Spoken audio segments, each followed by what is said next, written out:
What is up, KB Squad, and how's everybody doing today? What I got for you guys is more conspiracy theories and Mandela effects by Shane. Now, before I get into this video, guys, you know what to do. Make sure to go check out Shane's channel after this one. Press the subscribe button, guys, for me if you haven't did so already. It helps me out a lot. I know I be late on these video, guys. I know, your boy be busy. I be busy. I be working, doing other stuff. Just bear with me, guys. I promise I'm gonna keep putting more videos out. Just keep leaving those requests. From this day forward, I'm gonna start making more videos every day, guys. Without further ado, enough talking. Let's get into the video. Hey, what's up, you guys? Yes, today we're going to be talking about some more conspiracy theories. Let's get it. Today we're going to be starting with some more Mandela effects and some updates on some of our favorites. So since we started talking about the Mandela effect probably a year ago, it has blown the fuck up. Yes. Everybody's talking about it. YouTubers are talking about it. News outlets are talking about it. Literally, my mom is talking about it. And because so many more people are talking about it, a lot more people are out there looking for proof. And they have found some good ones. Okay, so the first new Mandela effect we're going to talk about is about Seth MacFarlane's name. So Seth MacFarlane is a guy who created Family Guy and directed the movie Ted, and we've always known him as Seth MacFarlane. You know, Seth MacFarlane. That's how I remember it, but turns out we're wrong. His name has been Seth MacFarlane the whole time. What? I specifically remember his name being Seth MacFarlane, and I'm not alone. I mean, just look at these pictures from TV Guide and different press outlets and different TV show reviews. They all say Seth MacFarlane. And if you search it on Twitter, everybody calls him Seth MacFarlane. But now we're supposed to believe that it's been Seth MacFarlane the whole time, and we've all just been wrong? Hell, guys, what is that? Pisses me off. Okay, so this next one drives me crazy because it changes everything I've ever remembered. So Mickey Mouse used to be my favorite. I mean, he was my favorite cartoon. I had toys of him. I watched all his movies. Who didn't, he was my fucking hero. And I remember him having red shorts and little red suspenders. He even had two little buttons in the front of his shorts, two big yellow buttons that held his suspenders together. Well, turns out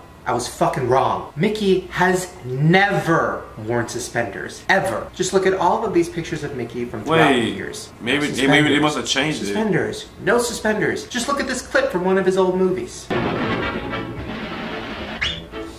And this is the part that really blows my mind. I have this picture of me kissing my favorite Mickey doll from when I was like 3 years old. And wait, didn't he use like wear suspenders when he did that? Red shorts and the red suspenders and his little black body. And I re-looked at it and it looks like this. No suspenders. But I'm not alone. Lots of other people remember him having suspenders too. Just check out some of these baby clothes, some of these Halloween costumes, and even some toys had suspenders in them. And by the way, there's no way that he just has nothing on top. You're trying to tell me he's naked? I don't believe that. Okay, so now we're going to talk about some updates. So one of my favorite Mandela That's a tough one. The movie Star Wars. And it's when Darth Vader said, "Luke, I am your father." But he didn't. As you guys remember, in the movie, he actually said, "No, I am your father." I know, fucking wrong. But recently, somebody found a Christmas tree ornament from 2005 that talks, and it says this. Luke, I am your father. Yeah, they were literally selling merchandise, saying a line that never happened in the movie. Then somebody found a clip of the guy who plays the voice of Darth Vader. His name is James Earl Jones. They found a clip of him literally saying, "Luke, I am your father." Check it out. When I first saw the dialogue that said, "Luke, I am your father," I said to myself, he's lying. What? Literally the guy who said the line remembers saying, "Luke, I am your father." And you're supposed to be telling me that that never happened? What? Okay, so our second update is for the Sally What in the hell, yo? We all remember being, "You like me, you really like me." But it turns out it was, "You like me right now. You like me." No, hell no. She didn't say it like that. Remember it being, "You like me, you really like me." Well, supposedly, Sally Field remembered it the same way. Here's a clip of Sally Field on the David Letterman show in 1993 where she says it herself. Yeah. They like me, they really like me. Yeah. Even she remembers it being. What is going on? Why is everything changing like that? Okay, so this last Mandela effect we're going to talk about involves a celebrity death. So as you guys know, the actor Gene Wilder, who played Willy Wonka, died recently. But when it happened, I had this weird feeling of like, did this happen a couple years ago? Why do I remember this happening a couple years ago? But I didn't really look into it. Well, then a lot of other people started feeling the same way, and then they started looking into it. And then people found Rest in Peace Gene Wilder Facebook pages that literally said he died in 2013. As you can see here in one of the bios, it says, Gene Wilder died late Tuesday, March 26, 2013 of natural causes. Okay. Yeah, so those Facebooks were created years ago and said he died years ago. But supposedly he died just this year. Okay, so let's move on from Mandela effects onto something weird, even fucking crazier, and something that literally has ruined my life this week. I was at my friend Drew's house, and he had like the Amazon Echo, I think, and you can talk to it and say, hey Alexa, play me a song, do this, do that. Well, we were playing around with it, and he said, oh, have you read all the conspiracy theories about these speakers? And I was like, no. What? And then he told me there is a theory that these speakers were created so that they would go in our houses and record everything we say. So the idea is that the government wants to hear everything we're saying at all times. So these speakers that we put in our family rooms or that we put in our bedrooms can literally pick up every sound in our house. And the way they advertise it is like, oh, these speakers are just to make your life better, to make your life easier. Just do you check believe out that, guys? Alexa, what do you do? I can play music, answer questions, get the news and weather, create to-do lists, and much more. Awesome. Yeah, kind of creepy when you think about it. Yeah. And what they will tell you is that those speakers record everything you say because their idea is that, oh, it's going to record everything you say so that the speaker will learn about you and remember your voice and remember things you want. And that's true. They do record everything you're saying. But you know what's even creepier? What's another thing that you talk to and ask questions and ask for help? Siri. Something that you have on you all the time.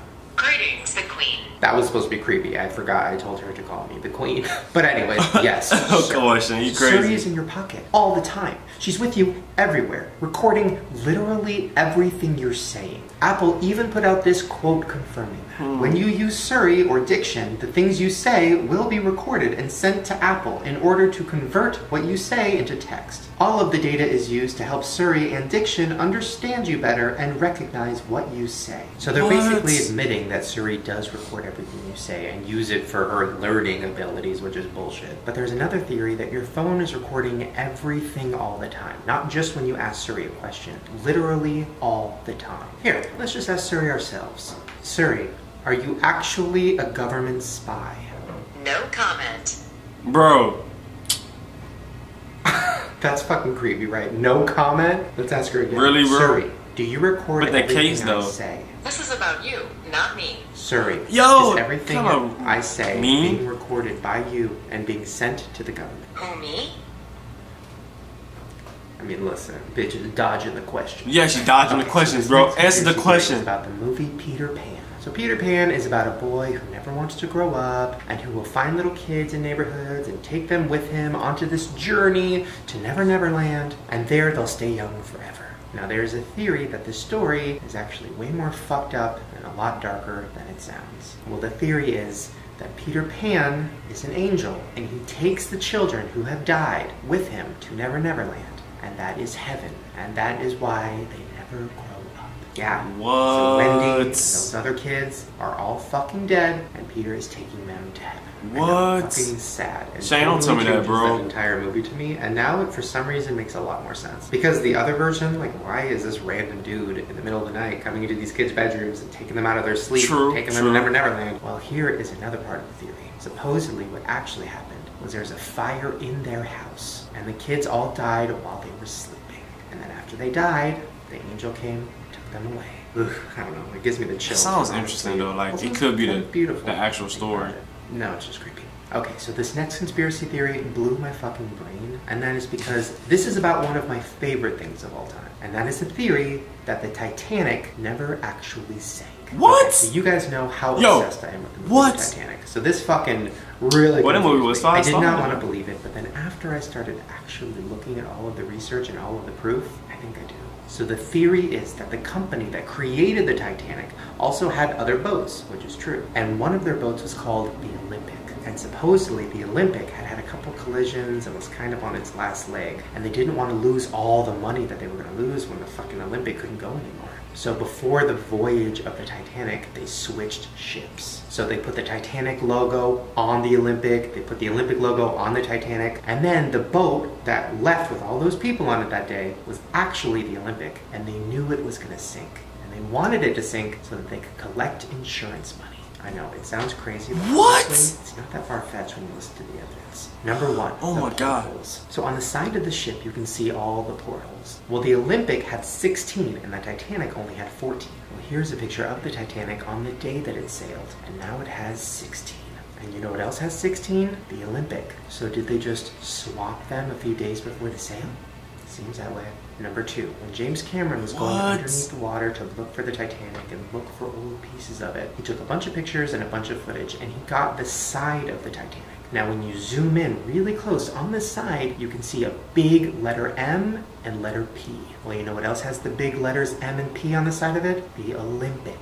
Number three, the Titanic had an almost impossible time finding people to work on the ship. So around the time of the Titanic, there was a big coal strike, which means there were thousands of people out of work that were desperate for jobs. But for some reason, nobody wanted to work on the Titanic. Nobody wanted to be an engineer. Nobody wanted to be in the ship. I mean, why would that be? If you're out of work, aren't you willing to work pretty much everywhere? Especially the biggest ship ever made that everybody's talking about. Right. Supposedly, people in the town had heard rumors that the ships were swapped and that it was going to sink. Oh, man. man. Because of that, they did not want to work on it. Yo, Number four, that's messed people up. who were really rich who bought tickets for the Titanic, most of them didn't show up. One of the richest, most powerful guys in the world at the time, J.P. Morgan, had a ticket for the Titanic, and then a couple days beforehand decided not to go. And he claimed it was because he was sick.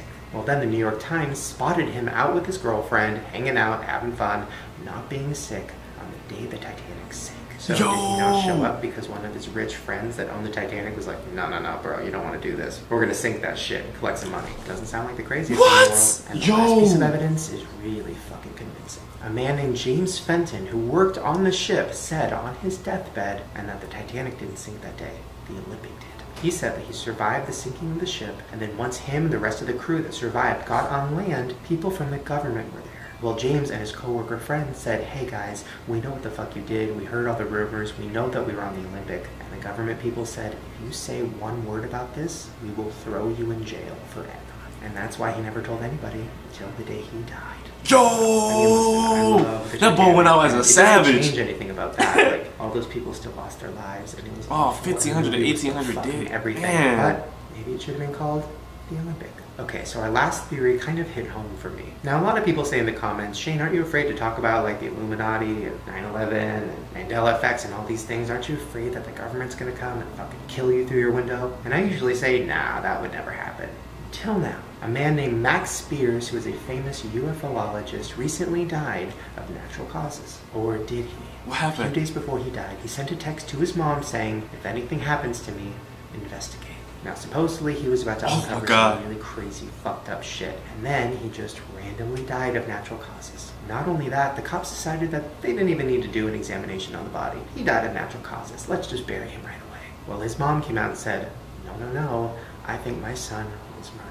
So did he die of natural causes? Or, like his mom thinks, and like a lot of conspiracy theorists think, did he just get too close to unveiling the truth and the government came in and took him out? Damn. Either way, I'm not gonna lock in my doors. Yo, lock your doors, boy. You better and if you want me to make more of these videos, barricade your windows. So I know. And subscribe to my channel right now. Baby Squad, there you have it, that creepy shit that y'all all love, and I love it too. Man, I'm locking my doors, I'm barricading my windows, man. This is crazy. Like, Shane is always on top of his game with these conspiracy theories and Mandela effects. You know, he's really good at this stuff, and I love that I love the stuff he does, man. He does a hell of a good job on them. Good job on the video, Shane. If you guys like this reaction, give it a thumbs up. Hit that subscribe button for more great reactions. Leave your requests in the comment box below, guys. Please leave your requests in the comment box below.